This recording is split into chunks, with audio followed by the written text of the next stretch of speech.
성도 여러분 평안하셨습니까? 우리 차성원 목사님이 오시는 줄 알았으면 이 시간을 좀 드릴 텐데 미리 약속은 안 됐지만 지금이라도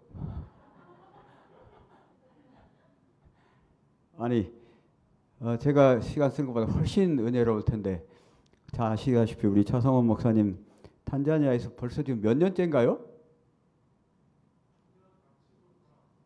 예? 9년? 예, 9년이나 계시다가 돌아오셨습니다. 참고로 제가 담임했습니다. 네, 제가 이런 경우를 당할 때 선생하기를 정말 잘했다. 돈은 많이 못 벌었지만 우리 정말 그 제자들이 훌륭하게 저렇게 열심히 주의 사업에 매진하고 있는 걸 보면 지금 벌써 선교사로 나가 있는 사람들도 많이 있고 또 목회 현장에서 많이들 계시고 교사도 있고 갖고 되는 거 보면 선생하기를 정말 잘했다는 생각이 들어요. 이 사목사님 담양에 지금 가셨습니까? 아직 예, 정말 그 노고에 우리 주님께서 배나 갚아주시기를 10배로 갚아주시기를 간절히 바랍니다.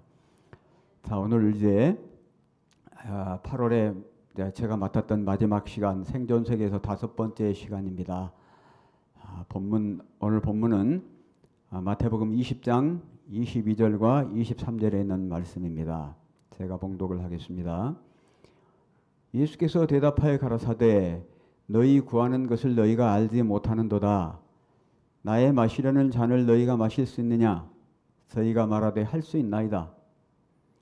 가라사대 너희가 과연 내 잔을 마시려니와 내 좌우편에 앉은 것은 나의 줄 것이 아니라 내 아버지께서 누구를 위하여 예비하셨든지 그들이 얻을 것이니라. 마태복음 20장 22절부터 23절에 있는 말씀이었습니다. 오늘 이 말씀을 기초로 오늘의 제목은 예수님의 잔이라고 하는 제목으로 말씀을 준비를 했습니다. 다시 본문을 좀 하나씩 천천히 살펴보겠습니다. 조금 더 확대해서 보면 20절부터 보면 그때에 되어 있습니다. 그때에 세베대의 아들의 어미가 그 아들들을 데리고 예수께 와서 절하며 무엇을 구하니 그때에 이 그때는 언제냐면요. 요 바로 앞에 예수께서 무슨 말씀을 하시냐면 제자들을 따로 이렇게 불러서 아주 예수님께서 심각한 이야기를 하십니다. 얘들아, 내가 이제 예루살렘에 지금 올라가는데 내가 거기에서 올라가서 제사장들과 관원들에게 팔려서 채찍질을 당하고 십자가에 달려 죽을 것이고 3일 만에 내가 부활할 거야. 이런 지금 굉장히 심각한 이야기를 하고 계신다 그 말입니다. 그런데 제자들은 지금 무슨 이야기를 하고 있었습니까? 그 세베대 아들의 어미가 마태는 그랬어요. 마가는 이제 그러지 않았는데 마가는 자기들이 와서 그랬다 그랬는데 이 세베대의 아들들은 누구예요? 요한과 야고보예요. 이 요한과 야고보가 그 엄마가 그 아들들을 데리고 예수께 와서 절하며 좀 이상하죠. 이때 다 성인들일 텐데 이때까지도 엄마가 따라다니면서 이렇게 그 치맛바람을 지금 일으키고 있나 봐요. 학교에도 보면 극성스러운 엄마들은 찾아와가지고 막 그 하죠. 우리 삼육학교는 거의 그런 일은 없습니다만은 일반 학교들은 보면 특별히 저학년으로 내려갈수록 이 엄마들의 치맛바람이 아주 심합니다. 예수께 와서 절하며 무엇을 지금 구했습니다. 예수께서 무엇을 구원하느냐? 그러니까 가로되 이 나의 두 아들을 요한과 야고보를 주의 나라에서 주님의 나라가 임하실 때 하나는 주의 우편에 하나는 주의 좌편에 앉게 명하소서. 그러니까 굉장히 요직에 지금 앉혀달라는 얘기입니다. 좌의정 우의정을 시켜달라는 얘기겠죠. 그러니까 주님께서 뭐라고 말씀하시냐면 예수께서 대답하여 가라사대 너희 구하는 것을 너희가 알지 못하는도다. 너 지금 네가 뭘 구하는지도 모르면서 지금 네가 구하는구나. 나의 마시려는 잔을 너희가 마실 수 있느냐? 저희가 말하되 할 수 있나이다. 예수께서 너희가 과연 내 잔을 마시려니와 너희가 과연 내 잔을 마시려니와 이 대목을 현대인의 성경이라든가 새번역이라든가 공동번역에서는 뭐라고 말하냐면 반드시 너희가 내 잔을 마실 것이다. 반드시 너희가 내 잔을 마실 것이다. 그러나 내 좌우편에 앉는 것은 나의 줄 것이 아니라 내 아버지께서 누구를 위하여 예비하셨든지 그들이 얻을 것이니라. 이렇게 말씀을 하셨습니다. 그런데 이 이야기가 마가복음에도 있는데 마가복음은 조금 다르죠. 내용은 똑같은데요. 이 어미는 빠졌어요. 엄마는 빠졌습니다. 세베대의 아들 야고보와 요한이 주께 나와 여짜오되 선생님이여 무엇이든지 우리의 구하는 바를 우리에게 하여 주시기를 원하옵나이다. 이르시되 너희에게 무엇을 하여 주기를 원하느냐. 지금 예수님은 지금 십자가에 달려 돌아가시러 간단 말입니다. 불과 며칠 후면 지금 돌아가실 거라고. 제자들은 거기에 대한 감동이 전혀 없는 거예요. 여짜오되 주의 영광 중에서 아까 그 마태는 뭐라고 그랬어요? 주의 나라에서 이렇게 했는데 이 마가는 좀 더 단도직입적으로 주의 영광 중에서 우리를 하나는 주의 우편에 하나는 좌편에 앉게 하여 주옵소서.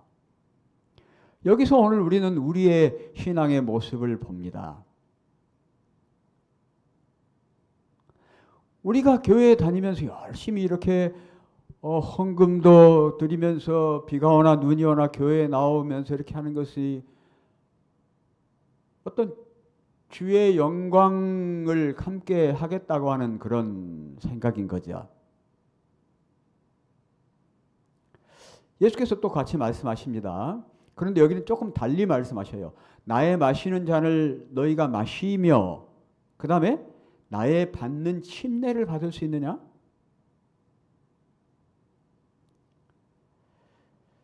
저희가 말하되 할 수 있나이다. 예수께서 이르시되 너희가 나의 마시는 잔을 마시며 나의 받는 침례를 받으려니와 반드시 그렇게 되겠지만 내 좌우편에 앉는 것은 나의 줄 것이 아니라 누구를 위하여 예비되었든지 그들이 얻을 것이니라.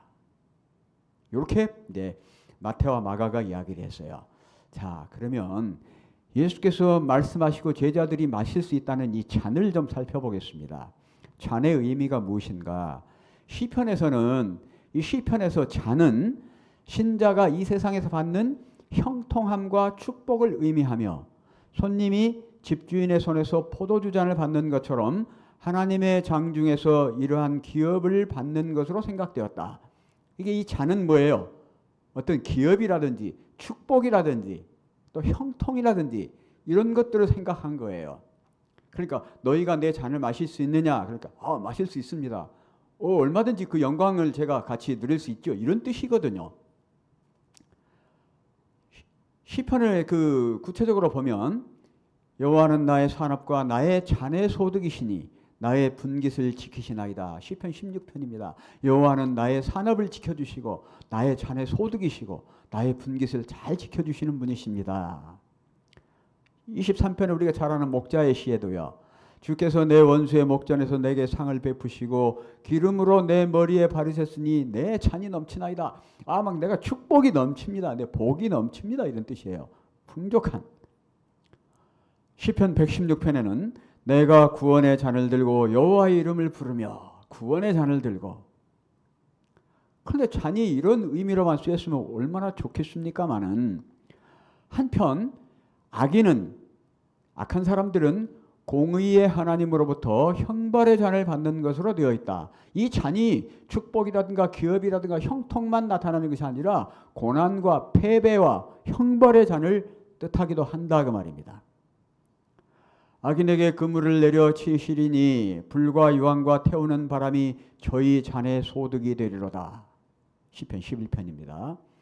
여호와의 손에 잔이 있어 술 거품이 일어나는도다. 속에 섞은 것이 가득한 그 잔을 하나님이 쏟아내시나니 실로 그 찢기까지도 땅의 모든 악인이 기울여 마시리로다. 악인들이 받을 그 고난과 형벌의 잔을 묘사하고 있는 것입니다. 이스라엘 백성들과 이방인들은 그들의 죄로 말미암아 하나님의 심판의 칼에 해당되는 분노의 잔을 전부 마셔야 했다.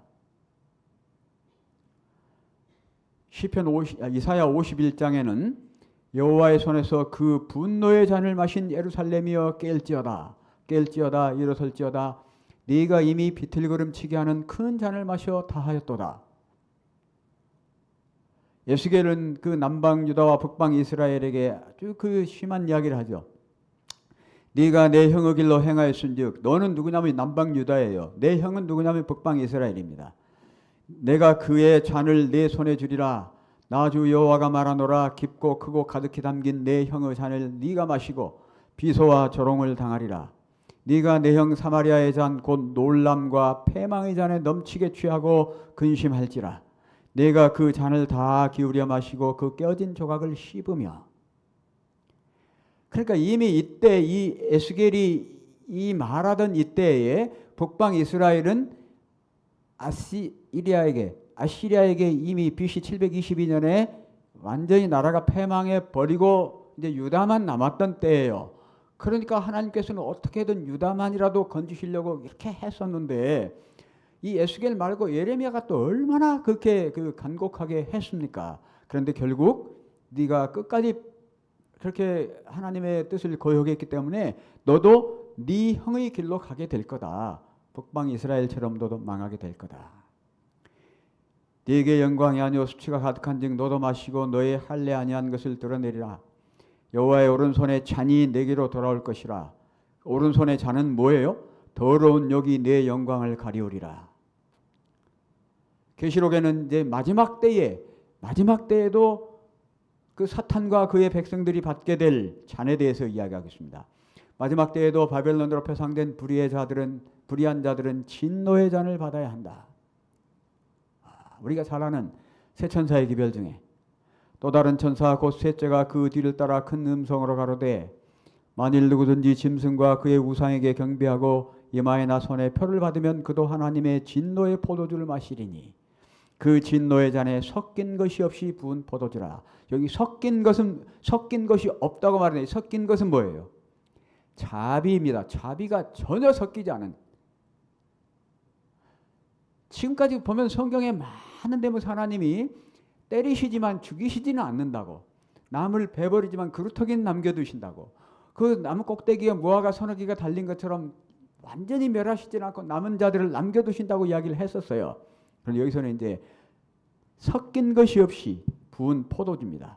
거룩한 천사들 앞과 어린 양 앞에서 불과 유황으로 고난을 받으리니 큰 성이 세 갈래로 갈라지고 만국의 성도들도 무너지니 큰 성 바벨론이 하나님 앞에 기억하신 바 되어 그의 맹렬한 진노의 포도주 잔을 받음에 각 섬도 없어지고 산악도 간데 없더라. 계시록 16장입니다. 맹렬한 진노의 포도주 잔입니다. 자, 그러면 이 구약 성경에 이 시편에서는 영광의 잔, 형통의 잔도 있었고 고난과 형벌의 잔도 있었습니다. 그러면 우리 주님의 잔은 도대체 무엇일까?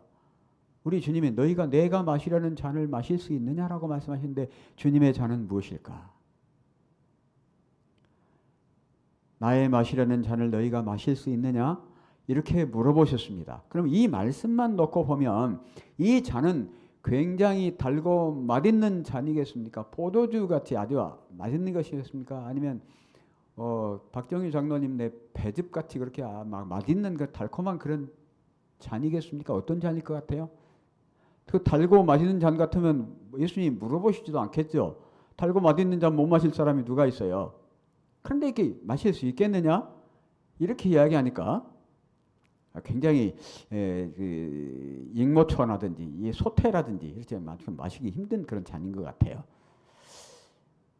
마가복음은 나의 받는 침례를 받을 수 있느냐 이렇게 또 부언하셨다고 그랬죠. 마가복음과 누가복음에는 그 겟세마네에서 예수님 피땀 흘리시면서 이 잔을 내게서 옮기시옵소서. 또 얼마나 괴롭고 힘들었으면 주님께서도 이 잔을 내게서 옮기시옵소서. 아버지 할 수만 있으면 이 잔을 내게서 옮기시옵소서. 그러나 나의 원대로 마옵시고 아버지의 원대로 하옵소서. 할 수만 있으면 옮겨주시면 좋겠습니다마는 그러나 꼭 마셔야 된다면 아버지의 뜻대로. 요한복음 18장에도 겟세마네 동산에서 베드로가 그 검으로 예수님 잡히시던 날, 그 말고의 귀를 잘랐을 때 예수께서 검을 집에 꽂으라. 아버지께서 주신 잔을 내가 마시지 아니하겠느냐. 이 잔은 마시고 싶지 않은 잔이에요. 우리는 다 양 같아서 그릇 행하여 각기 제 길로 가거늘 여호와께서는 우리 무리의 죄악을 그에게 담당시키셨도다. 이 예수님이 마시는 잔에는 우리 무리의 죄악의 잔이에요. 죄악이 들어있는 죄악의 잔입니다. 그래서 예수님의 잔은 첫째로는 고난의 잔이었습니다. 예수님의 잔은 고난의 잔이었어요.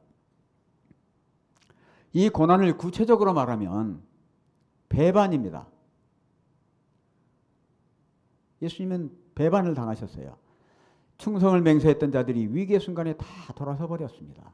그래서 예수님은 그 사랑하는 자들로부터 배신당한 그러한 그 내적인 고통, 정신적이고 영적인 그런 고통이 말도 못했습니다. 그 십자가에서 이렇게 못 박으시고 채찍에 맞으시고 가시 면류관 쓰시고 한 이러한 고통도 견디기 힘든 고통이었지만 그 고통보다 더욱 큰 것은 당신의 사랑하는 백성들에게 받는 배신의 잔이 그렇게 힘들었습니다. 요한복음 1장 8절에 뭐라고 되어 있습니까? 자기 땅에 오매 자기 백성이 영접지 아니하였다고 이야기했습니까? 예수님은 배신을 당하셨습니다. 사랑하는 제자들, 불과 몇 시간 전에 베드로 뭐라 그랬어요? 내가 감옥에도 주와 함께 가고 내가 감옥에도 왔으니까 주님과 함께 죽을 수도 있고 내가 예수님과 함께 뭐든지 다 할 수 있습니다. 그런데 폭도들이 검과 몽치를 가지고 예수님을 잡으러 오니까 제자들이 다 예수를 버리고 도망하니라. 그 중에 한 사람은 얼마나 다급했던지 한 청년이 벗은 몸에 배 혼니부를 두르고 예수를 따라오다가 무리에게 잡힘에 배 혼니부를 버리고 벗은 몸으로 도망가니라. 이게 그렇다고 하는 그 기록은 없지만 많은 성경학자들과 그 전승에 의하면 이 청년은 마가복음을 쓴 마가 요한이었다고 그렇게 이야기를 합니다. 마가 요한이었을 거라고 많은 신학자들과 그 전승에 이렇게 돼 있어요.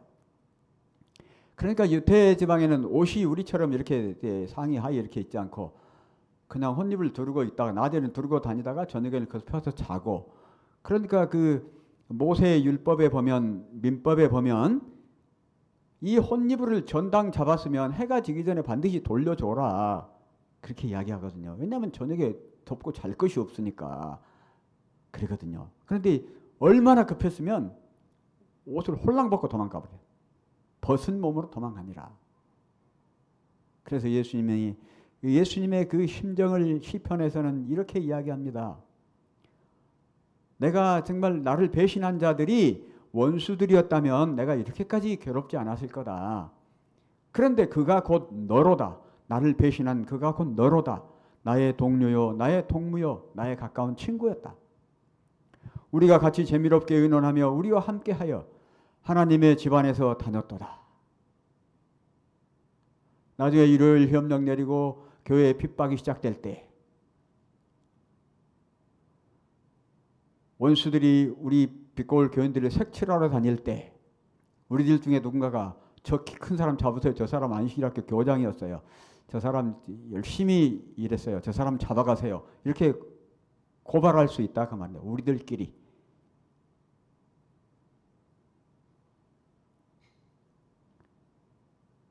내 떡을 먹는 자가 내게 발꿈치를 들었다. 현대인의 성경에서는 내 빵을 먹는 사람이 나를 배반하였다. 가론 유다를 두고 이야기하는 것이죠.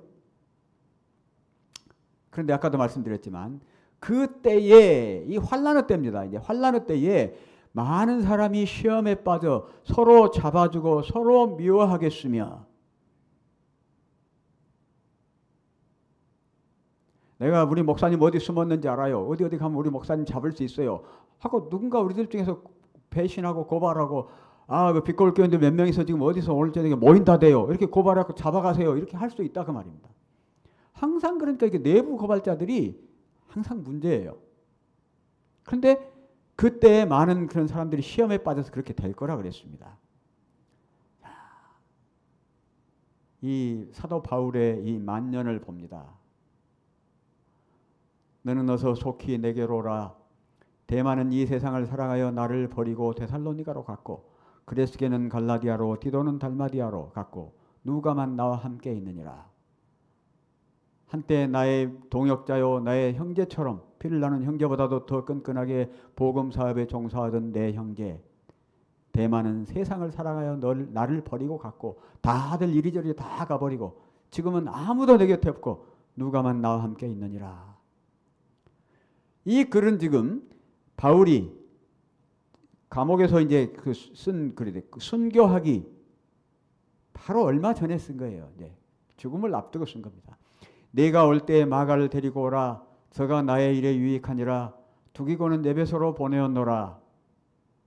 이게 우리가 그냥 성경 통독하면서 쭉 읽으면 모르는데 꼼꼼히 그때 그 정황을 떠올리면서 읽으면 이 바울의 외로움이 얼마나 절절히 여기 있는지 몰라요. 바울의 외로움이 이 노 사도가 이제 죽음을 앞두고 감옥에서 차디찬 감옥에서 보세요. 왜 차디찬 감옥이라고 하는지. 네가 올 때 내가 들어와 가보의 집에 둔 겉옷을 가지고 오고 추워요. 이제 밤이면 추워. 겨울이 지금 오고 있습니다. 급하게 체포되어 지금 오느라고 압송되어 지금 감옥에 구금되느라고 미처 옷도 못 가지고 왔어요. 지금 이제 겨울이 오고 있습니다. 또 최근 특별히 가죽 종이에 쓴 것을 가져오라. 아마 이 책이 무슨 책인지는 모르겠지만 바울이 가장 아끼던 그러한 자기의 손 때묻은 정말 아끼던 그런 책이었던 것 같아요.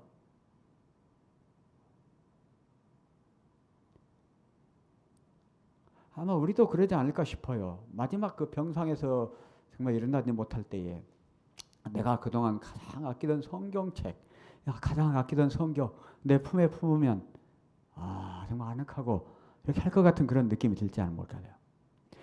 내가 처음 변명할 때에 나와 함께 한 자가 하나도 없고 다 나를 버렸으나 내가 재판받을 때에 그 네로 황제 앞에서 재판을 받을 때에 나와 함께 한 자가 하나도 없고 다 나를 버렸으나 저희에게 허물을 돌리지 않기를 원하노라. 겨울 전에 너는 어서 오라. 더 추워지기 전에 얼른 오너라. 디모데에게 지금 쓴 편지입니다. 아들 디모데에게. 디모데야 이렇게 하면서 얼마나 외롭냐 그 말입니다. 그러니까 그리스도의 사람들은 이렇게 외로워요. 다 배반도 당할 수 있어요. 그래서 예수께서 우리에게 나의 마시는 잔을 너희도 마실 수 있느냐? 라고 이렇게 물어보셨을 때는 이 말인 거예요. 모두 너를 배반하고 처절하게 외로울 때도 견딜 수 있겠느냐?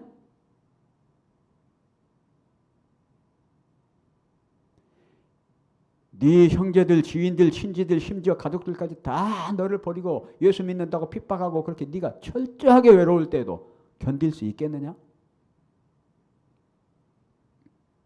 예수님의 자는 괴로움의 잔이었습니다. 어떤 미국의 어떤 노 목사님이 하루는 이렇게 이제 신방을 가기 위해서 이렇게 가는데 골목을 지나가는데 어떤 그 양철 대문이 그 문이 뚝 열리는 어떤 할머니 한 분이 이렇게 심하게 꼬부라지고 늙은 할머니 한 분이 이렇게 나오더랍니다. 거기서. 그랬더니 목사님을 보더니 깜짝 반가워서 아이고 우리 목사님이시네. 그러면서 내가 그동안 한 번도 목사님 우리 집에 초청을 못 했는데 목사님 잠깐만 바쁘시지 않으면 우리 집에 좀 들어갔다 가시자고 막 그러는 거예요. 그러니까 바빠 지금. 그런데 아이고 막 잠깐만 들어갔다 가시자고. 그래서 기도라도 하고 가야 되겠다. 들어갔어. 이제 집이 아주 험상스러워서 볼 수가 없는 집이요.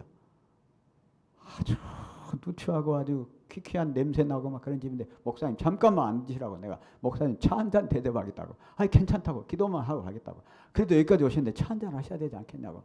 잠깐만 앉으시라고 억지로 주지 않죠. 이제 목사님 이리저리 치고 이제 가만히 엉덩이만 살짝 붙이고 앉아서 이제 그랬더니 가서 이제 차를 끓인다고 이렇게 막 준비해 오는데 이렇게 그 바구니에 차가 이렇게 막 곰팡이가 난 그런 차요. 이제 그 싱크대에 막 더러운 그것 때문에 설거지도 잘 안 되는 그래서 이빨 빠진 그 컵을 찾아가지고 이제 대충 헹궈가지고 거기다 차를 끓이는 거예요. 이제 이제 목사님 이제 고민이 되기 시작한 거예요. 저 차를 마셔야 돼 말아야 돼 이제. 그런데 차를 설상가상으로 가져왔는데 보니까 그 할머니 손톱에 밑에가 이제 때가 까맣게 끼갖고 이제 도저히 이 차를 마실 수가 없는 거예요. 이제 목사님 씻기 전에 차 마시라고. 차에서 이제 곰팡이 냄새가 나죠. 그래서 이제 고민되고 있는데 갑자기 목사님이 이 성경 구절이 생각나더라는 거예요. 내가 마시는 잔을 너도 마실 수 있느냐? 그러니까 목사님이 순간 뜨거운 것이 속에서 치밀어더니 눈물이 쭉 나더니 예수님은 정말 그런 고난의 잔을 마셨는데 내가 이 잔을 못 마시겠냐? 마시고 축복 기도를 하고 오셨다고. 그러면서 또 그 일이 그렇고 하는데 옛날에 돌아가신 그 김현석 목사님도 그런 말씀하셨어요. 원래 그분이 초등학교 선생님이셨었거든요. 한 번은 가정방문을 이제 그때 지금은 안 하지만 옛날에는 가정방문 주간이 있어서 가정방문 하는데 학생 중에 하나가 그 진짜 다리 밑에 사는 학생이 하나 있었대요. 거적 문을 이렇게 걸치고 들어가니까 컴컴하면 가만히 깔아놓은 그 방바닥 같은데 그런데 가만히 깔아놓은 데가 있는데 그 학부모가 선생님 담임선생님 오셨다고 가서 과일을 가져온다는데 감이었다고 그래. 단감을 깎아오는데 거기에가 고등어인지 뭔지 그 비늘들이 막 이렇게 붙어 있는 그걸 가서 이렇게 그 담임선생님 오셨다고 가서 내어오는데 김현석 목사님도 이렇게 활달하고 그런 분이 아니잖아요. 굉장히 이렇게 그 신중하시고 사려 깊고 이렇게 꼼꼼하시고 그런 분인데 아니 뭐 보기만 해도 속에서 막 이렇게 토가 나올라는데 아주 혼났다고 그래서 그 이야기를 얼마나 하시더라고요. 이런 괴로운 잔은 예수님의 잔에 비하면 괴로운 것도 아니에요. 예수님이 어떻게 하시다고요? 누가복음에 예수께서 힘쓰고 예수와 더욱 간절히 기도하시니 땀이 땅에 떨어지는 빗방울같이 되더라. 얼마나 이렇게 쥐었다는 시편에서는요. 내 힘이 말라 질그릇 조각 같고 내 혀가 이틀에 붙었나이다. 너무 고통스러움이 있잖아요. 혀가 또르르 말려 들어간대요. 저는 아직 그런 경험은 못 해봤는데 그러니까요. 너무너무 고통스럽든지 뭐 그 농약에 중독됐던 한 사람들에게는 빨리 그렇게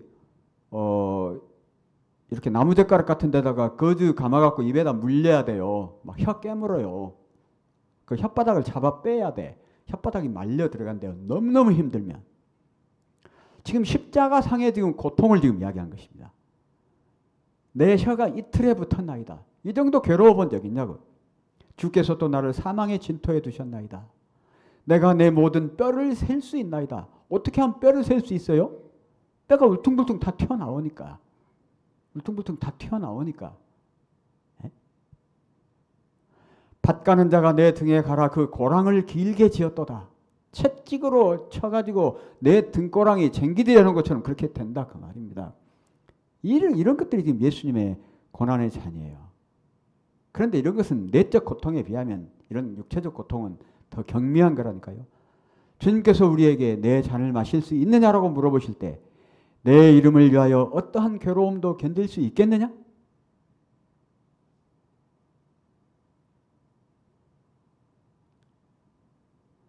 내 제자지만 나는 차성원 목사님을 보면 나는 정말 존경스러워요. 나는 탄자니아에 못 가요. 탄자니아에 가서 할 수도 없어.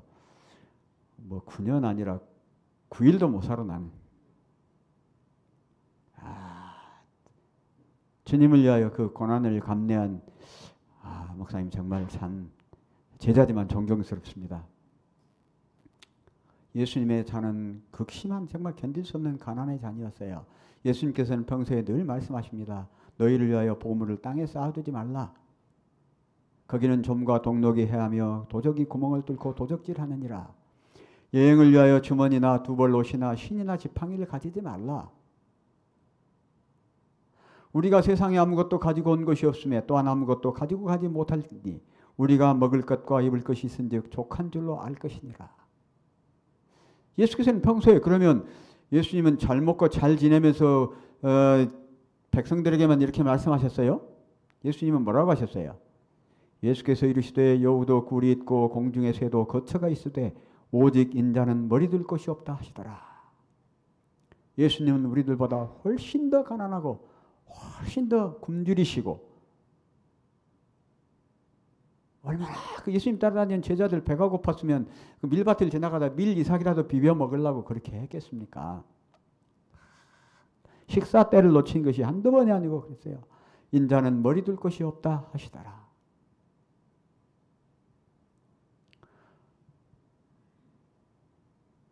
어떻게 해야 구원을 얻을 수 있냐고, 영생을 얻을 수 있냐고 물어보는 부자 법관 어떤 청년에게 주님께서는 이렇게 말씀하셨습니다.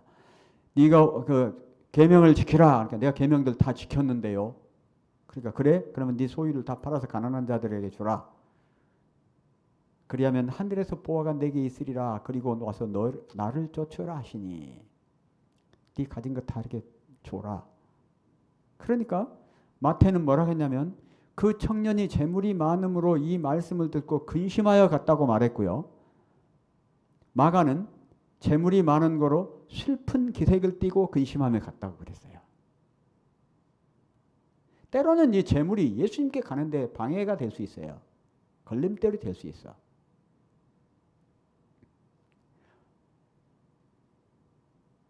우리들 중에는 그런 분이 안 계실 거라고 생각해요. 굳게 믿습니다만은. 혹시 우리 중에 누구 중에 비트코인이나 주식 같은 거 해보세요? 몸 여기 앉아 있어도 정신은 어디에 있겠어요? 그 그래프가 있겠죠. 막 오르락내리락 주식. 아침에 눈 떠 딱 보면 야, 전 밤사이에 얼마 벌었네. 자고 났더니 얼마 벌었네. 또 보니까 아이고 밤사이에 얼마 까먹었네. 이런 것들이 우리 주님에게 전신으로 헌신할 수 없게 만든 그런 장애물이 될 수 있습니다. 우리 주님은 정말 가난한데 아까 부자 법관에게 내 소유를 팔아 가난한 자들을 주라 거기까지 끝이었으면 에이 안 해요. 싫어요. 이 돈 내가 어떻게 모인 건데 이렇게 할 수 있겠지만 그 뒤에 보세요. 그리하면 하늘에서 보화가 내게 있으리라. 이 하늘의 보화가 우리가 이 땅에 몇백만 원, 몇 억만큼밖에 가치가 없겠어요? 하늘에서 보화가 내게 있으리라. 예수님 이렇게 그래서 이거 내놔 내가 더 큰 거 줄게 이렇게 말씀하신 거예요. 대책 없이 그렇게 한 거 아니에요. 에덴 동산 말고 인류 역사에서 가장 완벽한 가장 살게 부족한 것이 없는 완벽한 곳이 어디 있었습니까? 어디? 에덴 동산 말고 아무것도 부족한 것이 없는 정말 완벽한 땅이 있었다고 생각하세요? 없어요? 있어요. 광야에 부족한 거 있었어요? 없었어요? 40년 동안 신발 떨어졌어요? 옷 헤어졌어요? 밥 굶어본 적 있어요? 없어요? 목말라서 죽어본 적 있어요? 다 있었어. 다 있었어. 그런데 뭐가 문제예요? 사람들이 광야에 있는 거 말고 더 가지고 싶었던 것이 문제인 거예요. 더 가지고 싶은 것이. 파와 마늘과 부추 먹은 거 생각난다. 그거 먹어야 된다. 우리가 정력이 쇠야 한다. 고기 애굽에서 고기 먹었을 때 좋았다. 하나님이 주신 것으로 만족하지 못하기 때문에 늘 부족한 것이지 광야야말로 완벽한 곳이었다 그 말입니다. 그럼 오늘날 우리는 어떤가요? 광야만 그런가요? 오늘 우리도 마찬가지예요. 주님이 우리와 함께 계시면 우리에게 부족한 것이 없습니다. 주님이 우리 곁에 계시면 우리에게 부족한 것이 없어요. 요즘에 굶어 죽는 사람 없어요. 옷 없어서 헐벗은 사람 없어요. 우리 주님이 다 채워주십니다. 그렇지 않던가요? 우리 지나온 생애를 살아보면 뒤돌아보면 지나온 길 뒤돌아보면 굽이굽이 우리 주님이 한순간도 나를 놓지 아니하시고 험한 곳은 나를 업어서 건네시고 평탄한 곳은 내 손을 잡고 가시고 그러나 우리는 주님이 주신 거 말고 자식도 좀 더 잘 됐으면 좋겠고 돈도 좀 더 많았으면 좋겠고 아파트도 좀 더 큰 놈이었으면 좋겠고 차도 좀 좋았으면 좋겠고 좀 더 맛있는 거 먹었으면 좋겠고 좀 더 명품 가졌으면 좋겠고 그렇기 때문에 우리가 늘 갈급함 부족함을 느끼는 것이지 주님이 우리 곁에 계시면 우리는 더 이상 부족한 것이 없다고 믿으셔야 됩니다. 그것이 신앙입니다. 내 이름을 위하여 기꺼이 가난에 처할 수 있겠느냐? 주님 오늘 우리에게 물으십니다. 내 잔을 마실 수 있겠느냐? 그 말은 뭔 말이에요? 내 이름을 위하여 기꺼이 가난에 처할 수 있겠느냐?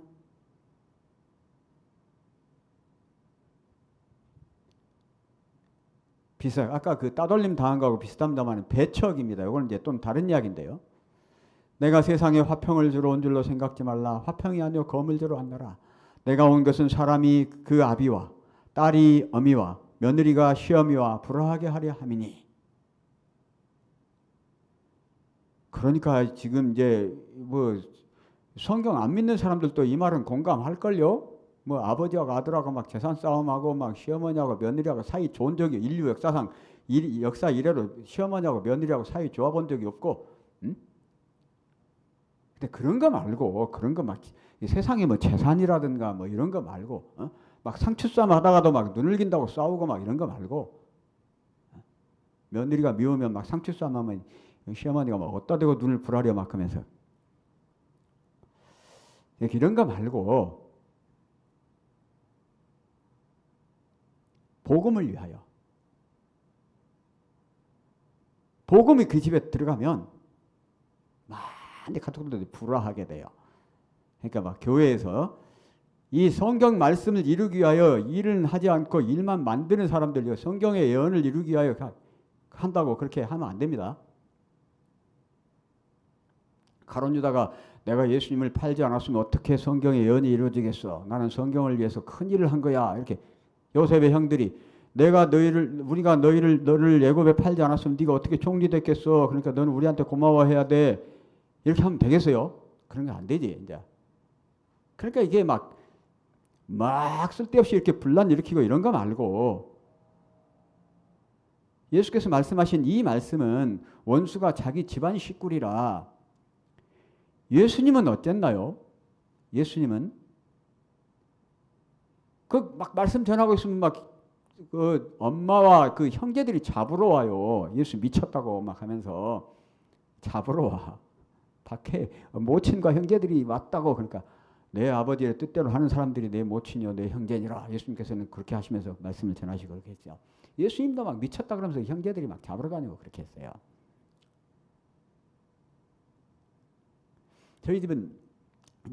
저희 집은 친가 쪽으로, 아버지 쪽으로는 이제 경주 최가잖아요. 경주 최가.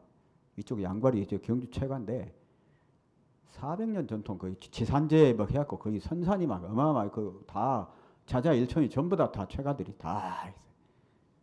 그 유교가 아주 어마어마하게 심한 곳이에요. 갓 쓰고 막 다 수염 기른 막 그 노인들이 얼마 전까지만 해도 계셨어요. 세배, 아주 설날 되면 세배를 수백 군데를 하면서 돌아다니고 막 그렇게 했었던 것이에요. 그런데 이제 작은아버지가 안 계셨으면 저도 교회에 다니기가 굉장히 핍박이 심했을 텐데, 다행히 작은아버지가 먼저 그 길을 개척해 놓으셨기 때문에 우리 집안은 이제 우리 집안은 이제 장로교회 분위기여가지고 그 중에 반란자들이 이제 몇 명 있어요. 우리 형님 같은 경우는 이제 막 그 제사 지내고 막 하려고 막 했었는데, 근데 그 대세에 밀려서 게임이 안 돼. 이 기독교 분위기가 워낙 강하니까 이제 그 형님 묻어가야 돼. 그래서 이제 추도식 이제 하면은 그 할아버지의 그 밑에 후손들은 이제 전부 다 모여가지고 아버지 그 형제들 전 나온 그 이제 사촌들 그 밑에 조카들 막 다 모여서 이제 우리 예배 드려요. 별 문제 없어 이제. 우리 처가 쪽은 이제 7남매예요. 전에도 말씀드렸는데 7남매인데 우리가 이제 서열 6입니다. 서열 6이. 딸 6에 아들 하나. 위로 딸 셋, 그 다음에 중간에 아들 하나, 그리고 밑으로 딸 셋. 우리가 이제 끝에서 두 번째예요. 그런데 이제 형제가 많다 보니까 각각 종파가 다 달라. 이제 1번은 이제 큰 처형은 이제 가톨릭이에요. 거기는 가톨릭. 2번은 철저한 무신론. 3번은 이제 순복음교회. 4번은 이제 초교파적인데요. 3번 처형은 이제 미국에 계신데 거긴 그 순복음교회인데 이제 미국으로 가셨고, 네 번째는 이제 일본에 계시는데 초교파적인데 이분은 아주 매우 독특해요. 젊은 시절에 누구의 권유도 받지 않고 스스로 성령에 이끌려서 어떤 기도원에 들어가 가지고, 그 오살리 기도원인지 잘 모르겠어요. 기도원에 들어가 가지고 거기서 성령의 불을 받았다는 거예요. 성경 통독을 막 하고 뜨겁게 믿었는데 교회는 안 다니는데, 지금도 일본에 계시는데 일본은 이제 우리 교회도 다 문 닫고 뭐 신학과도 없어지고 전부 종교가 쇠퇴하잖아요. 일본에 그 신사참배 그것만 이제 있고 그러지 않습니까? 그런데 그 예수님 사진 붙여놓고 날마다 예수님하고 대화하고 기도하고 말씀에 그렇게 심취해가지고 말씀을 찾아서 오히려 우리한테 막 보내줘요. 우리한테 보내주면 이거 우리 교회 목사님인데 그러냐고. 그런 분 있어요. 네, 그 전에가 이제 간 가운데가 처남인데 처남은 이제 독자로서 집안에 그걸 지켜야 된다는 역사적 사명을 띠고 이제 집안의 제사를 이제 굳게 지키는 분이에요. 제사를 굳게 지켜요. 그리고 이제 5번째가 일본의 처형이고 그다음에 6번째가 우리하고 막내하고는 이제 우리 SDA입니다. 막내는 이제 서강교회 나가고 우리하고 하는데 그러니까 차라리 이렇게 무신론자고 그러면은 역학구도가 이렇게 깨지면 이렇게 교회를 인도하든지 하는데 서로 팽팽한 거예요. 이제 처남을 놓고 이제 막 교회로 데려가려 그러면 카톨릭은 카톨릭으로 잡아가려 그러고 이제 저쪽에 그 순복음은 순복음으로 잡아가려 그러고 이제 무신론은 뭐 교회 다니냐 지금 세상에 미신 그런 거 다 필요 없다 그러고 이제 우리는 이제 우리 SDA를 이렇게 해서 전하고 하는데 이 도대체가 제사를 이제 우리가 결혼한 지가 36년 뭐 되는데 그동안 계속 제사 참석했어요. 그런데 한 3년 전에 제가 이제 애들 데리고 중학생 데리고 미국에 이제 갔어요. 미국에 갔는데 8월에 갔는데 제사가 8월에 있어. 미국에 있다 한 열흘 있다 돌아와 보니까 아주 경천동지할 일이 벌어진 거예요. 큰 일이 벌어진 거예요. 뭔 일인가 했더니 집사람이 어느 날 기도하고 성령의 이끄심을 받아서 가서 오빠하고 단판을 진다고 쫓아가가지고 제사 없어야 된다고 가서 판을 쓰고 가가지고 내가 추도 예배 내가 주도 자기가 뭐 해가서 추도 예배를 해버렸다는 거예요. 그랬더니 지금 생각해도 이해가 안 된다는 거죠.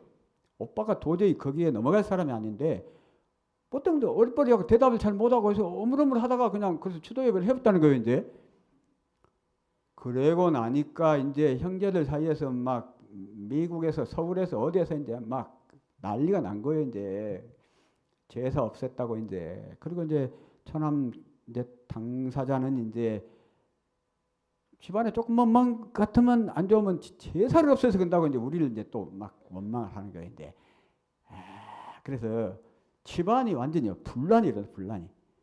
그래서 지금도 이제 계속해서 그 말씀 보내주고 처남을 위해서 기도하고 그 막 하려고 하고 있는데 아직까지 이제 그게 안 됐어요. 안 됐는데 이제 복음이 막 이제 그 가루 서말 속에 넣은 누룩같이 이제 막 부풀리기 시작하면서 이제 집안 형제들이 이제 상당히 이제 요동을 하고 있어요.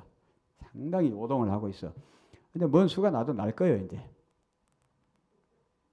집안이 예수님 말씀하신 것처럼 이제 집안 식구가 원수라 그랬어. 이제 그런데 이제 막 SDA를 안식일 교회 막 공격을 하는 거죠. 그래서 우리가 굉장히 후회스럽고 회개가 되는 것은 막내나 우리네가 조금 더 잘 살았으면 경제적으로나 또 생활 면에서 정말 빛이 되었으면 이렇게 핍박을 덜 당해도 될 놈을 빛이 되지 못하니까 안식일 교회 말하고 저것들 사는 거 말하고 이제 이래 되는 거예요. 그래서 정말 잘 살아야 되는데 좀 잘 살아야 되는데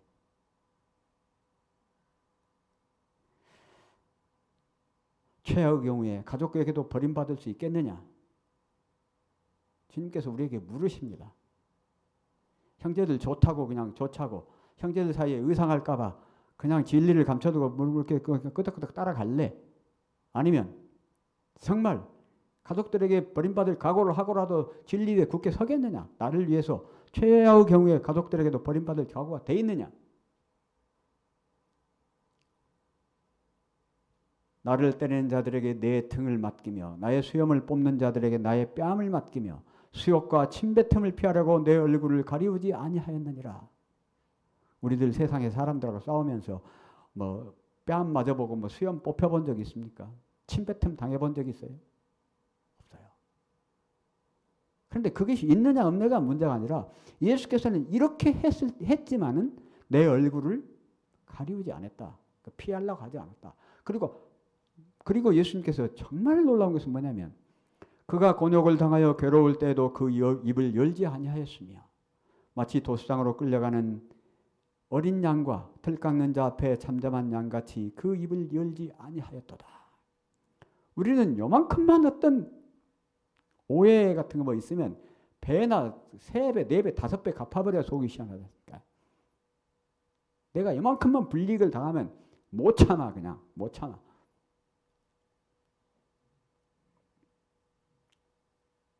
막 답답할 때 뭐라 그래요? 아, 이게 버선 같으면 뒤집어 보이겠네. 그래. 속이 답답하면 그냥. 그 봉숭아 씨가 그래. 봉숭아 씨가. 그 봉숭아 씨의 꽃말이 그 터치미 낫 그래. 나를 건드리지 마세요. 그런 뜻이에요. 봉숭아 씨는 이렇게 탁 트면 탁 까집어들면서 씨를 팍 풍기잖아요. 확 뒤집어지잖아요. 우리가 마치 그 꼴이라. 요만큼만 억울하고 요만큼만 부당한 대우를 받았다 생각하면 못 참아버려요. 요즘은 점점 더 그런 것 같아요. 사람들이. 길 가다가 보복운전 하다가 내려서 막 골프채 무슨 저기 야구방망이 막 들고 나오고 그러잖아요. 요즘은 이제 살벌해졌어요. 그럴 일도 아닌데 식당이다 요새 사람들이 뭐 옷기만 스쳐도 막 쌈나버려 이제. 왜 그런가? 성령이 떠나는 시기라.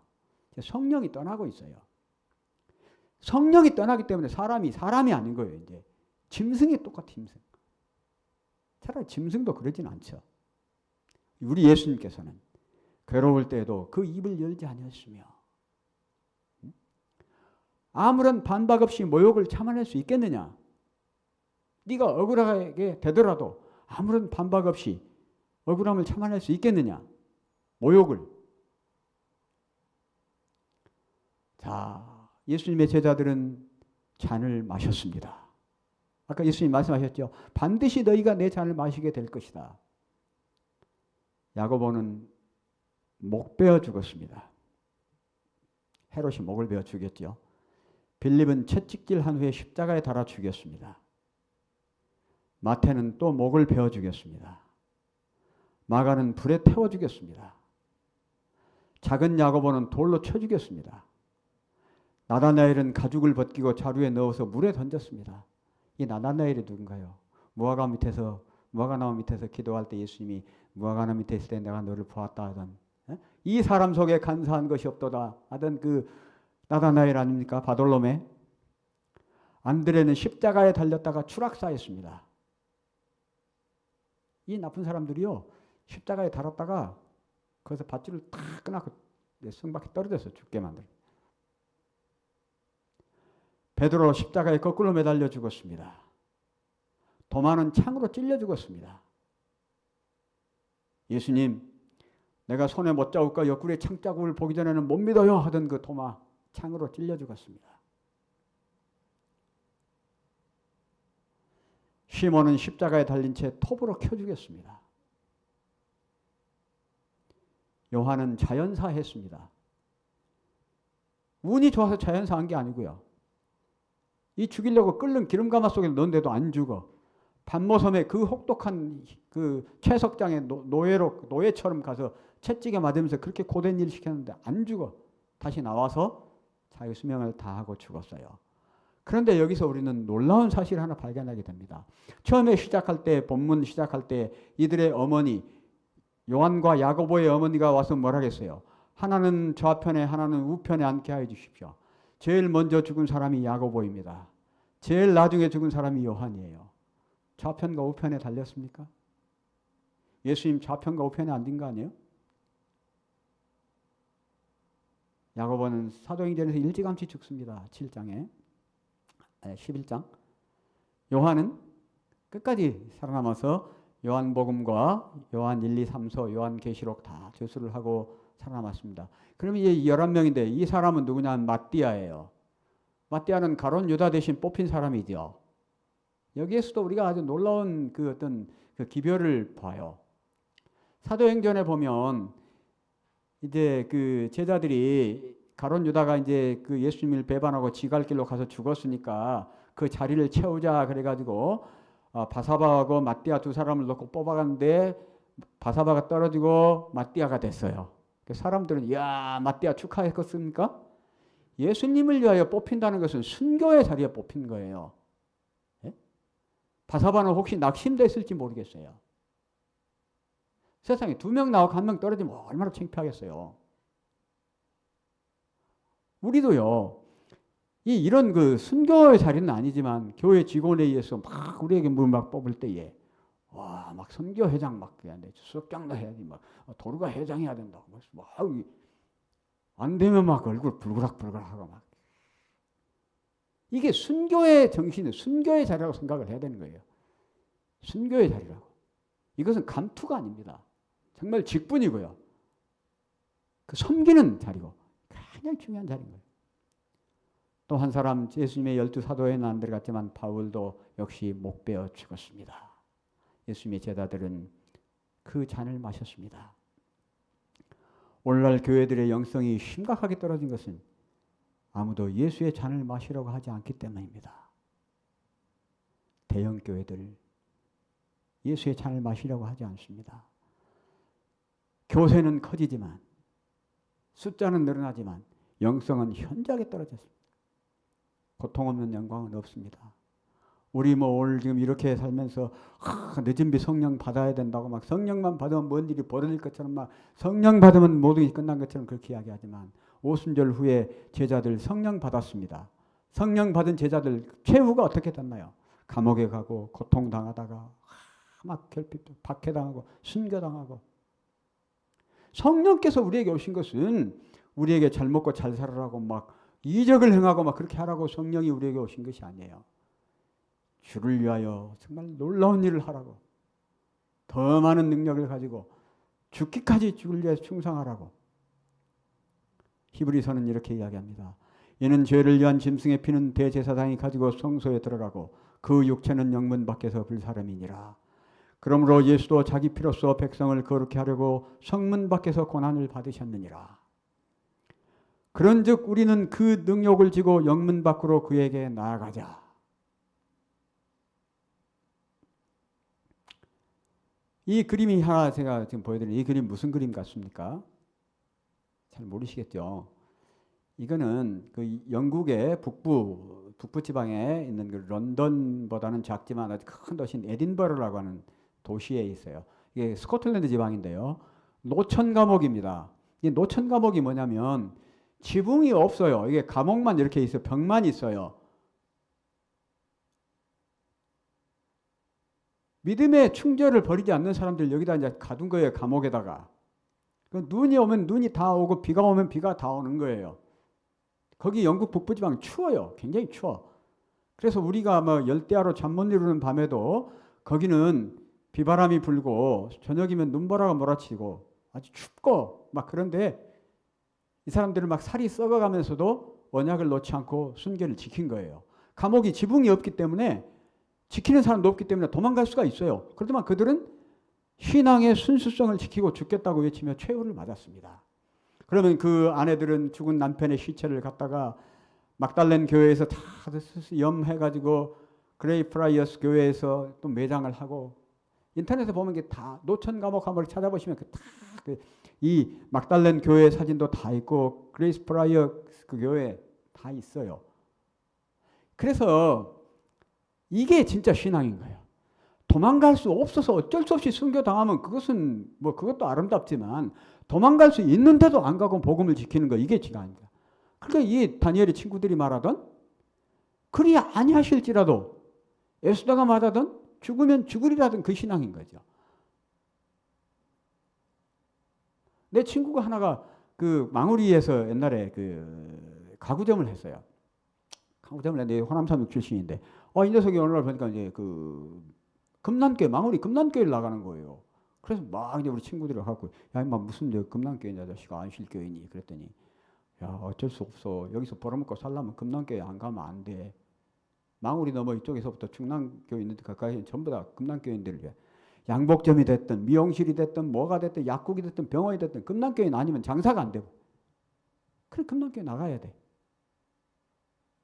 그것이 무슨 신앙이겠습니까? 성령이 친히 우리 영으로 더불어 우리가 하나님의 자녀인 것을 증거하시나니 자녀이면 또한 후사 곧 하나님의 후사요 그리스도와 함께 한 후사니 우리가 그와 함께 영광을 받기 위하여 고난도 함께 받아야 될 것이니라. 오늘 우리에게 영광의 신앙은 있지만 고난의 신앙이 없다니. 고난의 신앙이. 바로 그 성령님이 우리 영과 함께 우리가 하나님의 자녀라는 사실을 증거하십니다. 똑같은 말씀 로마서 8장을 현대인의 성경으로요. 우리가 하나님의 자녀라면 하나님의 상속자로서 그리스도와 함께 공동 상속인이 되는 것입니다. 그러므로 우리가 그리스도와 함께 영광을 받으려면 그분과 함께 고난도 받아야 합니다. 때로는 외로워야 되고 때로는 형제들한테서 배척받아야 되고 때로는 배반도 참아야 되고 외로워도 참아야 되고 억울한 일을 당하여도 정말 입을 닫고 잠잠치 않고 오직 주님만 바라보는 그런 우리 빛고울 성도님들 또 저 그렇게 됐으면 좋겠습니다. 8월 한 달 동안 여러분들의 소중한 시간만 뺏어버리지 않았기를 간절히 바라면서 한 말씀이라도 한마디라도 마음속에 남아서 정말 여러분들 그 곁에 오래오래 그 말씀이 머물러 있었으면 좋겠습니다. 자, 기도 제목 올려주십시오.